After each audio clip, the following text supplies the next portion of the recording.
Hi friends, BrahMos academy के YouTube channel में आपका वेलकम। मैं सरुण कुमार। सभी स्टूडेंट पेरेंट्स को पता है सैनिक स्कूल की काउंसलिंग कंप्लीट हो चुकी है। अब जो इंतजार चल रहा है सैनिक स्कूल के रिजल्ट को लेके चल रहा है। रिजल्ट आपका जहां तक मेरी गेस्ट डेट है वो 25 जून से लेकर 30 जून के बिटवीन में आपको रिजल्ट देखने को मिलेगा। जब भी रिजल्ट डिक्लेयर होगा तो आप तक पहुंचा दिया जाएगा, लेकिन इससे पहले आपको बहुत सारी काउंसलिंग के बारे में जान लेना चाहिए, क्योंकि आप जब रिजल्ट आएगा तो काफी गलतियां कर बैठोगे। तो उन गलतियों को मैं छोटे छोटे वीडियो के माध्यम से आप तक कंप्लीट पहुंचा दूं, ताकि आपका जब भी रिजल्ट आए तो आपका किसी भी प्रकार का डाउट आपके दिमाग में नहीं रहे। जैसे मैंने एक रिजल्ट एक्सपेक्टेड का वीडियो डाला था कि कब आएगा, उसमें एक मैंने प्रोविजनल लेटर के बारे में डिस्कशन किया था। उसको रिलेटेड काफी स्टूडेंट कॉल कर रहे हैं कि सर ये प्रोविजनल लेटर क्या होता है। तो देखिए बेटा, हर एक प्रूफ मिलता है जब आपकी ज्वाइनिंग होगी, सैनिक स्कूल में सिलेक्शन होगा तो उसका प्रूफ मिलेगा। और वो प्रूफ किस पे पता चलेगा? Provisional letter. जिन बच्चों का प्रोविजनल लेटर डाउनलोड होगा उन बच्चों का फाइनली सिलेक्शन हो रहा है, ये समझिए चलिए। तो ये प्रोविजनल लेटर कैसा होता है, कहां पे मिलेगा और कहां से डाउनलोड होगा, मैं दोनों तीनों चीजें आपको क्लियर कर देता हूं। एंड सभी स्टूडेंट को पता है कि जैसे कि मिलिट्री स्कूल में आपको ज्वाइनिंग लेटर मिलता है, तो सैनिक स्कूल में आपको प्रोविजनल लेटर मिलता है। प्रोविजनल लेटर में यह सब मेंशन होता है कि आपका मेडिकल कहां पे होगा, आपको कौन सा सैनिक स्कूल अलॉटमेंट हुआ है, कौन से राउंड में हुआ है, और आपकी पर्सनल डिटेल्स रहती है एंड आपका स्कोर कार्ड रहता है। ओके, तो वो कैसा रहेगा परफॉर्मा मैं आपको इस वीडियो के माध्यम से बताने वाला हूं। एंड मैं प्रयास करूंगा आपको हर एक आपका रिजल्ट से पहले हर एक पॉइंट से इंट्रोड्यूस करवा दूं, ताकि आपका सैनिक स्कूल का रिजल्ट आए और आपका 1% डाउट ना रहे। तो उसके लिए सभी स्टूडेंट पेरेंट्स हमारे यूट्यूब चैनल पे जुड़े रहिए जो न्यू है, और एंड बेल आइकन को ऑन रखिए ताकि आपको प्रॉब्लम ना आए। तो सबसे पहले मैं बात कर देता हूं, प्रोविजनल लेटर उन्हीं बच्चों को मिलेगा जैसे किसी सैनिक स्कूल में आपको सीट अलॉट हुई है। अलॉट होने पर प्रोविजनल लेटर कभी नहीं मिलता है, ध्यान रखना। सबसे पहले अलॉट होना तो बिल्कुल जरूरी है प्रोविजनल लेटर मिलने के लिए, लेकिन अलॉट होने पर ही नहीं होगा। अलॉट होने के बाद आपके पास डिसीजन आएगा, क्या ये सैनिक स्कूल की सीट आप लेना चाहते हो तो एक्सेप्ट करना पड़ेगा। एक्सेप्ट करोगे तो उसके देन आपको एक प्रोविजनल लेटर मिलेगा। क्या मिलेगा? Provisional letter. एंड जिसको सीट मिली है वो रिकंसिडर कर रहा है। रिकंसिडर का मतलब है वो नेक्स्ट राउंड में पार्टिसिपेट करेगा, वो सैनिक स्कूल नहीं लेना चाहता है तो उस बच्चे को प्रोविजनल लेटर नहीं मिलेगा। ध्यान रखना, उसको ये क्लियर रहेगा कि कौन सी सीट अलॉटमेंट हुई है। उसको मेडिकल की इंफॉर्मेशन नहीं मिलेगी, जो भी आगे की स्टेप रहेगी वो इंफॉर्मेशन बिल्कुल नहीं मिलेगी। उसका प्रोविजनल लेटर डाउनलोड नहीं होगा। डाउनलोड उसी को होगा जो सीट अलॉट हुई है। अलॉट होने के बाद वो उसका डिसीजन एक्सेप्ट में करता है। जैसे वहां 3 बटन आएंगे नीचे, एक्सेप्ट, रिकंसिडर्ड या होल्ड या नेक्स्ट राउंड। ओके, इस प्रकार से 3 बटन आएंगे, उन तीनों बटन से मैं इंट्रोड्यूस करवा दूंगा आपको। तो जब हम एक्सेप्ट कर लेते हैं तो एक्सेप्ट करेंगे तो उसको एक प्रोविजनल लेटर मिलेगा। ओके, उस प्रोविजनल लेटर पे क्या लिखा हुआ रहेगा वो डिटेल्स हम बात करेंगे अभी। और जिन्होंने रिकंसिडर्ड किया है उसको ये तो पता चलेगा कि हमको कौन से सैनिक स्कूल में सीट मिली है, तभी तो रिकंसिडर्ड करेगा। ओके, एंड जिनको किसी भी प्रकार की सीट नहीं मिली है, ना तो उनका प्रोविजनल लेटर आएगा और ना कुछ भी नहीं आएगा उनका। ओके, वो अपने सैनिक स्कूलों को अपडेट कर सकता है फिर से, और चाहता है तो वो भी रख सकता है, और नेक्स्ट राउंड के लिए वेट करना है उसको। ओके, तो इस प्रकार का तीनों बच्चों को समझ में आ गया।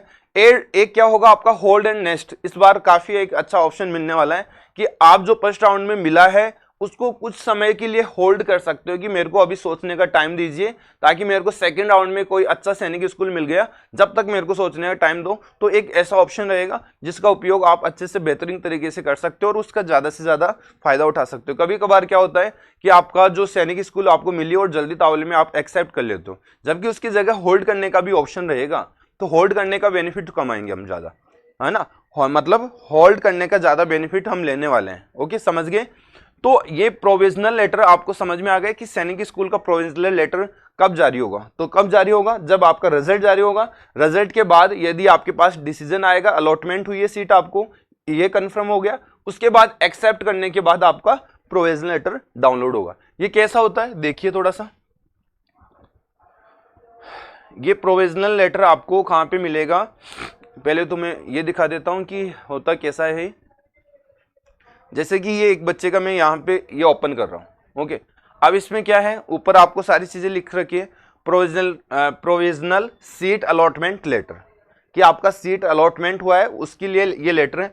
इसके अंदर इंफॉर्मेशन आती है बेसिकली, ये किसी बच्चे की इंफॉर्मेशन है तो यहाँ एप्लीकेशन नंबर रहेगा आपका, यहाँ कैंडिडेट नेम, कैटेगरी मेल और जेंडर का रहेगा, और क्लास रहेगा, डोमिसाइल रहेगा, डेट ऑफ बर्थ रहेगी, मदर नेम और कैंडिडेट नेम। ओके, तो ये यहाँ फादर नेम, तो ये डिटेल्स उसमें रहेगी, पर्सनल डिटेल्स आ गई। सेकंड आपका स्कोर, ओके, सैनिक स्कूल में कितना स्कोर रहा वो डिटेल्स रहेगी, ठीक है।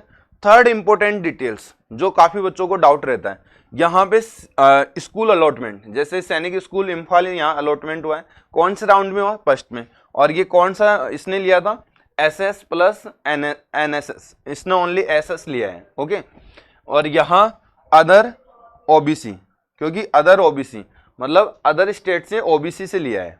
ओके, अदर OBC का मतलब समझ गए, अदर स्टेट OBC हो गया इसका, ये होम स्टेट इसका नहीं है।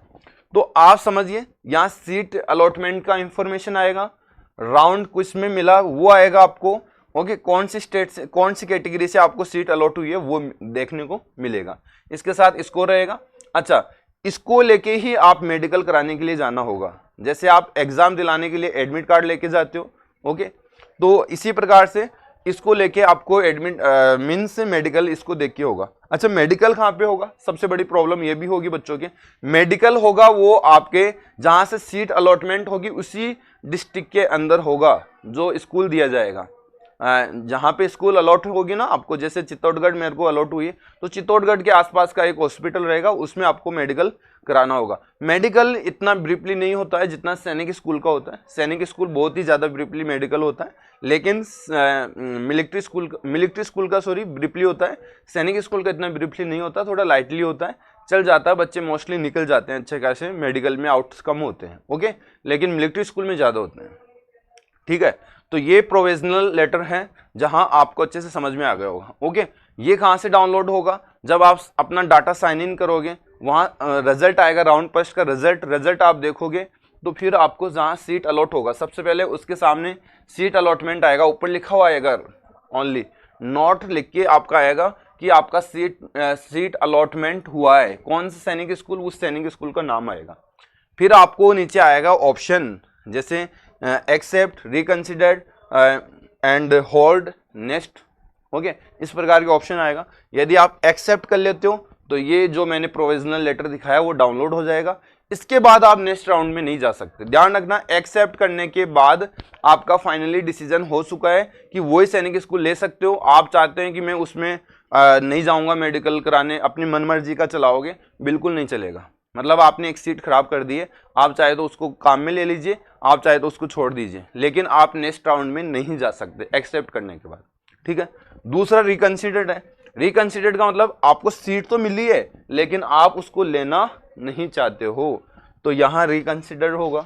ओके, तीसरा बटन होता है होल्ड एंड नेक्स्ट राउंड, तो आपको सीट मिली है उसको भी आप होल्ड करना चाहते हो और नेक्स्ट राउंड में भी आप सीट देखना चाहते हो, इस प्रकार का ऑप्शन रहेगा। एंड जो जिसको सीट कहीं नहीं मिलेगी वो तीनों ऑप्शन उसको देखने को नहीं मिलने वाले, ठीक है। क्लियर है सभी बातें? ओके, तो ये इंफॉर्मेशन आपको हेल्पफुल लगी होगी जहां तक मेरा सोचना है। बाकी समझने में थोड़ा मुश्किल होगा क्योंकि जब तक ये प्रैक्टिकली सामने नहीं आ जाएगा जब तक आप समझने में थोड़ा मुश्किल रहेगा। लेकिन मैं इतना आपको बोलना चाह रहा हूं कि आप अपने रिजल्ट के बाद डिसीजन जो ले रहे हो ना, सोच समझ के लेना।